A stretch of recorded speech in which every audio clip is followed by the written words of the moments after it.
when you realize that wearing a nice skin doesn't make you better at the game. Now, I disagree with this.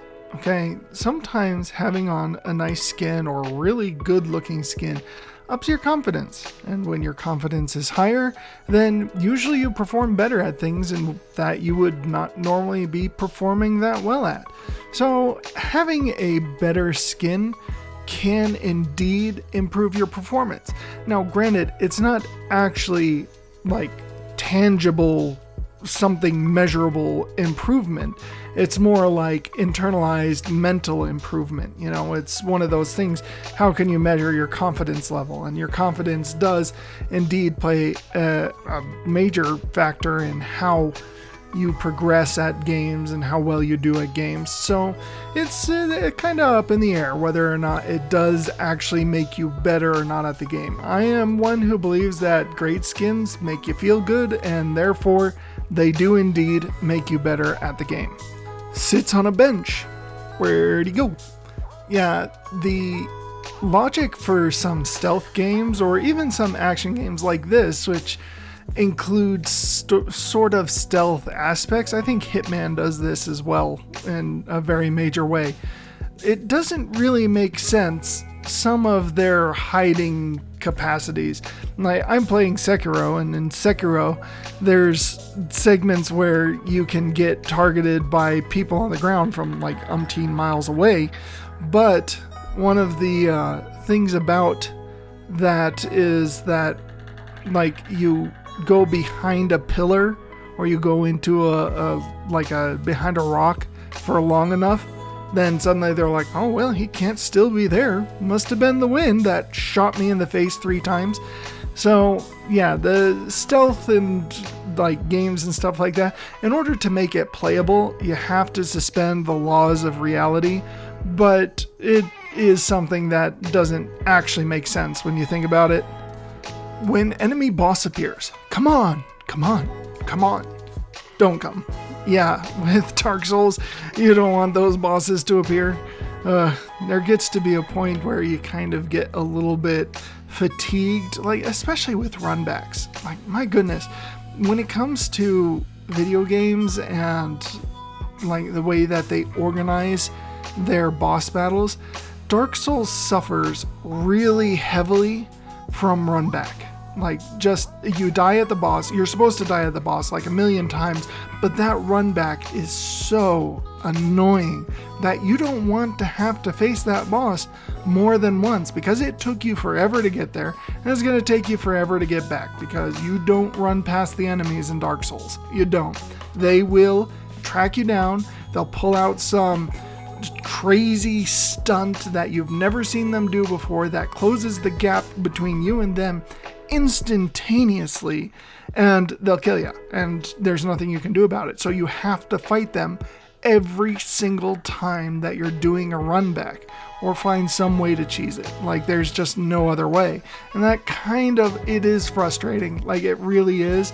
But still, Dark Souls is a great game, so it's one of those things that you can learn to forgive, and they did a lot better job in Elden Ring with the Stakes of Marika and all of that.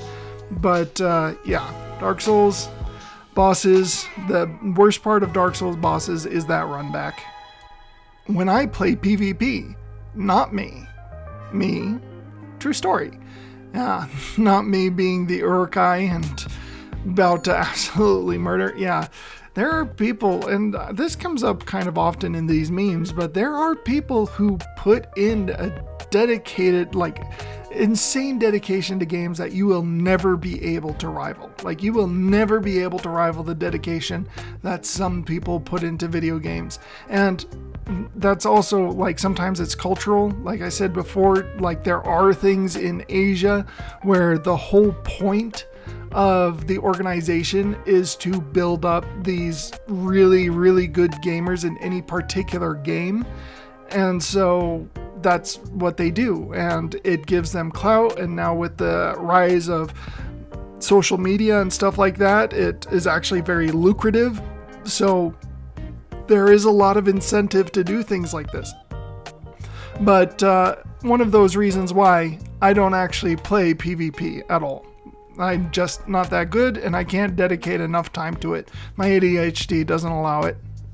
Souls players are like vegans. They can't wait to tell you about it. Well, I think that anybody that loves anything to any great extent is going to want to tell you about it. It's literally just the nature of humankind to want to share good things that they found. We are a social creature. In fact, if you take away all sociality from humans, they die.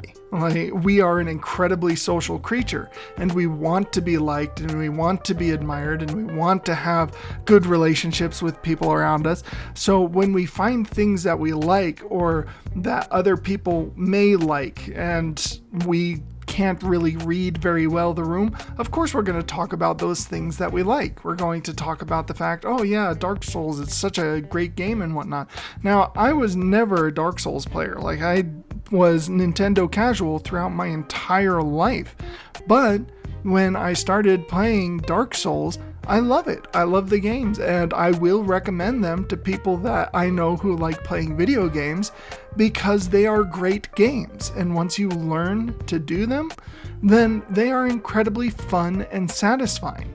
So yeah, sorry, it's one of those things. It's the same thing with religion. You know, you proselytize because you believe it and you want people to benefit from it. So with Dark Souls, yeah, you proselytize Dark Souls because you like it and you want other people to like it. Me, I hate this game. Never playing it again. Me the next day. Oh yeah, for sure. 100%. We all do this. And I mean, people who see me will probably get quite a laugh when they see me playing because I do this all the time. It's like, oh, this freaking game, this cheats. Like, this game, it cheats so bad. Like, why do you do that game? Why do you cheat so bad? Now, once again, I don't like freak out and punch screens or keyboards or stuff like that. And like, generally, my emotions are very tuned down.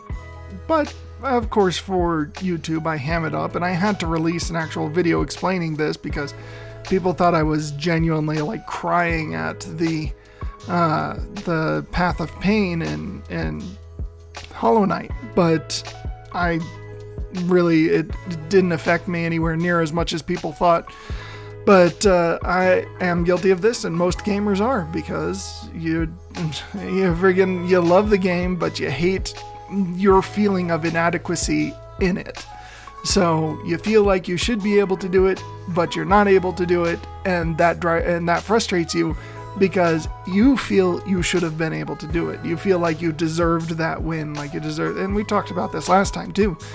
You don't deserve to win.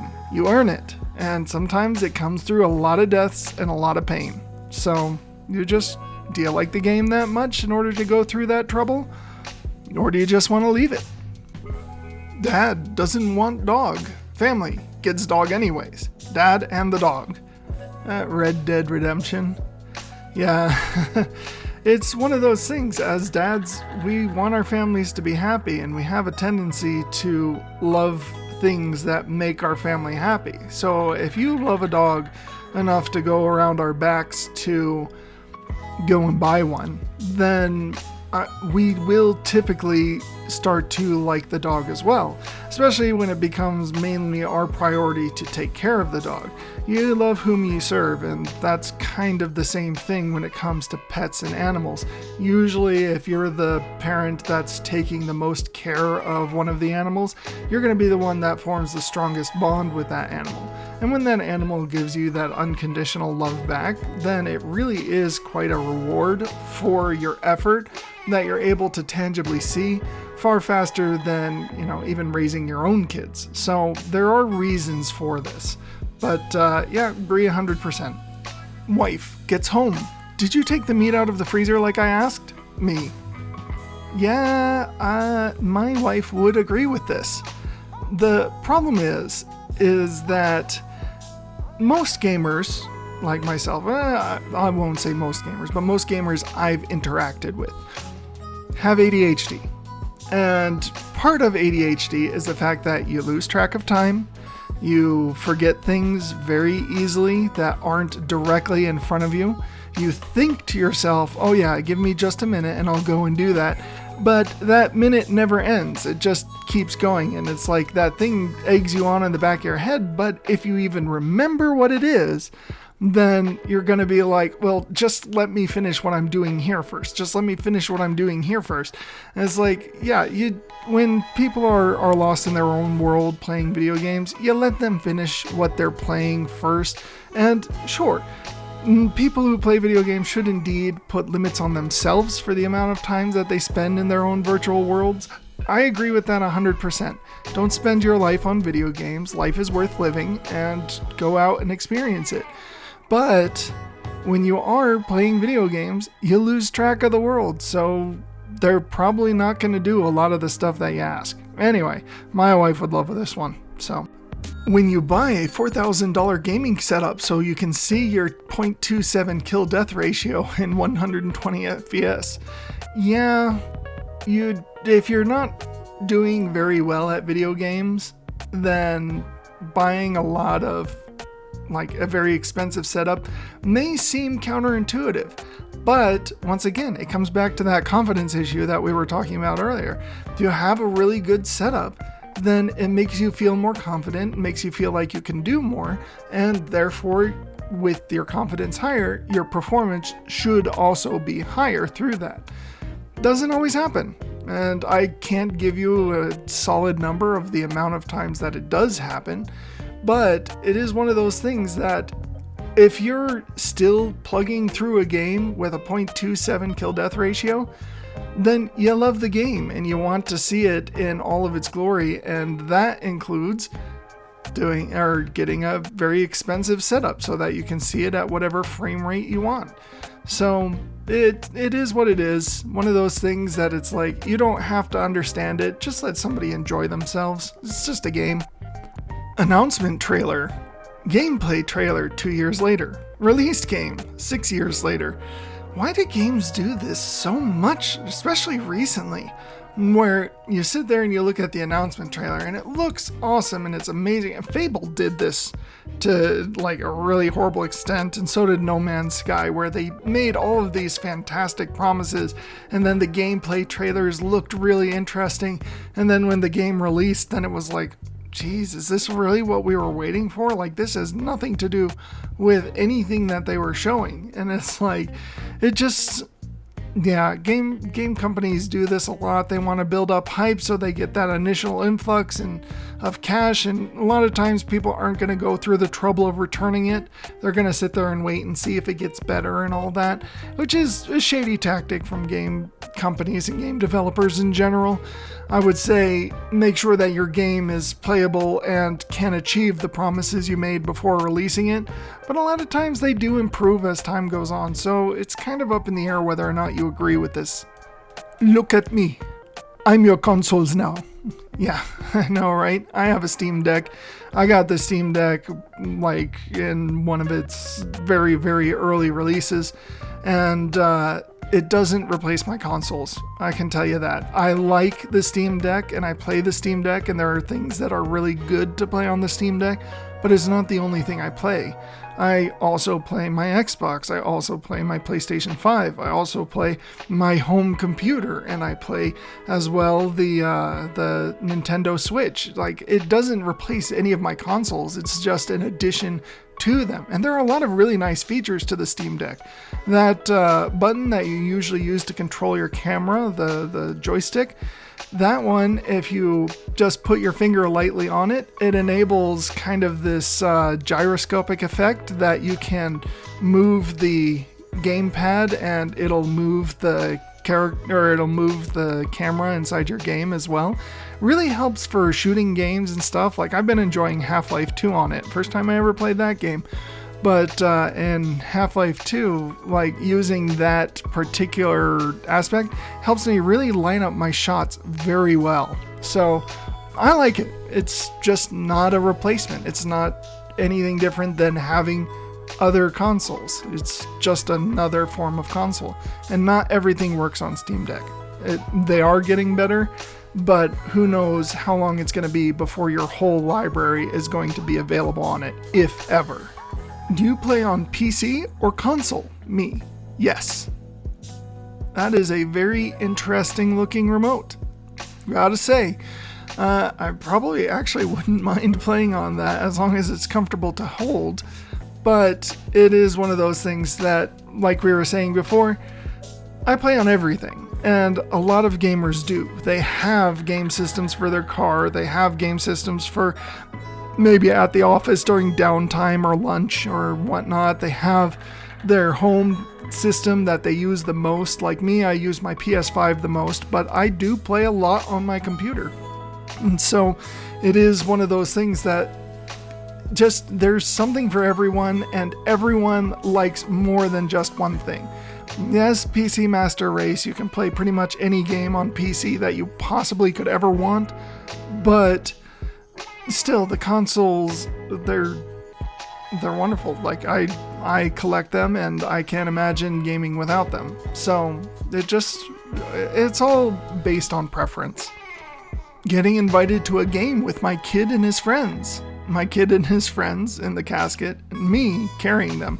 Yeah, you do carry your kids through games a lot. I know my kids, they're still pretty young now, and I try very hard to get them, when they're playing a game, to figure it out as much as possible. Like, you do everything you can first, and then you come to daddy, and daddy will help you out wherever you need help with. But definitely, if my kids and their friends are playing games and they invite me to play with them and I actually have the ability to be playing with them, I'm absolutely going to be carrying them through. We're going to win everything, just from the beginning. But it is one of those things. It's just, yeah, as a father, it's what you do, especially as a gaming father. And so definitely carry your kids, help them carry your friends and stuff like that too. Just enjoy it. Enjoy the game. Man runs into burning home to save his Xbox in Olathe, Kansas. Interesting. Gamers. Yeah, I know. It's when you love something, you don't want to see it perish, especially in a fire. One of the things that, having a house of my own, I sit there and I worry about is if the house catches on fire, what am I going to do with the stuff that I've built my life around? All right. I have a really expensive computer. I have my own sand stuff. I have my game systems that I collect. I have a whole bunch of stuff that if I were to lose would be quite devastating to me. Now, it wouldn't be the end of the world, of course, because pretty much everything can be replaced and it doesn't really matter in the end as long as you're safe. But I understand the sentiment. Man runs into burning home to save his Xbox. Absolutely. That is, it's vital stuff there. You gotta save the Xbox. Don't let it burn.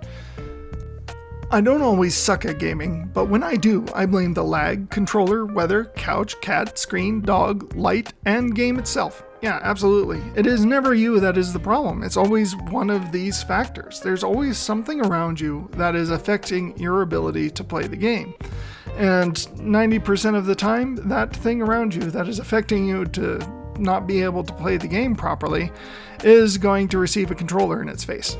Well, no, not living things, okay? Just maybe the screen, maybe the keyboard. They're gonna receive the very tail end of all that wrath and pent-up rage you have at them causing you to lose. And of course, especially if you're playing like PvP, then it is never your fault. It's always somebody cheating. There's, just lag in the server. Somebody has terrible ping. They're using mods, all this other stuff. Yeah, it definitely is never you that loses. It's something. Women are so emotional. Guys at 2 a.m. losing on a video game. Yeah, sometimes we do. Sometimes it is a very emotional thing to be losing at a video game. But I would say that is a lot less common. Now, I don't know how often women get emotional. I know that it is very commonly accepted that women are more emotional than men, and I don't really have much to say on that. I'm not really a political channel or anything, but everyone gets emotional over things that they enjoy and things that they like, or like I said, things that they believe they should be good at. So it makes sense, you know. It obviously is hilarious to watch. You see some of these memes where people are destroying their keyboards and punching through their monitors and stuff like that. It is really funny to watch, but absolutely there's a slight bit of emotion there for guys who are at least deeply engaged in their video games. When the biggest noob gets the best weapon in the game, that is adorable, but absolutely true. It has happened to me a few times where I'm a noob and I get really a great weapon. A lot of times they're in games where you only carry the weapon for that round, and so it didn't really help me out that much. But yeah, absolutely, beginner's luck. It is a very true thing. Beginner's luck, you don't know what you're getting into, and the fates seem to favor you and grant you this RNG that is beyond expected, and help you get some of the rarer or better things. That's why if you're ever going to spend money on any sort of game, you spend it during your first few hours of playthrough and then never again throughout the rest of your playthrough.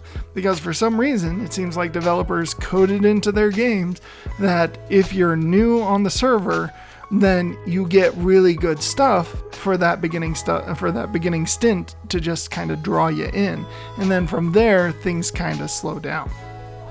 How I start stealth-based games, sneaky.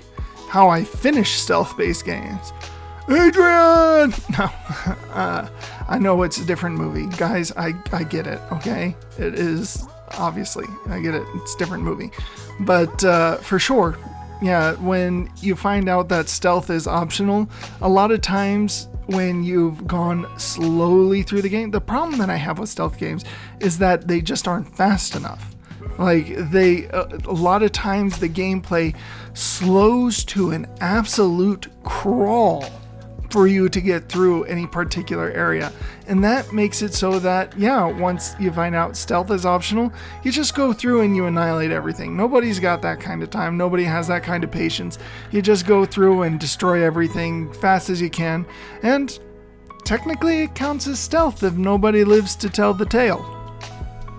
Years of gaming have taught me this cat has a side quest waiting. Yeah, that does look like a side quest cat, maybe from an earlier PlayStation game. I would say probably not recent games, like recent releases. Everybody has a quest, literally everybody. Anybody who can talk, even Dark Souls, like literally everybody that you talk to has a quest line that you progress through as you go throughout the game. But yeah, early PlayStation games, like I know early Grand Theft and like things, what games were they? There's a lot of games, the old Harry Potter games or whatnot. They always had things to mark the NPC that had quests versus the NPCs that didn't. So it is what it is, but absolutely, gaming, you have never led me wrong before, so yes, I will be talking to that cat and maybe end up in a psychiatric ward, but hey, that's part of the quest line. You guys can join me daily Monday through Saturday for daily content uploads involving pretty much anything that has to do with gaming news, gaming memes, gaming gameplay. Enjoy, have fun, and subscribe.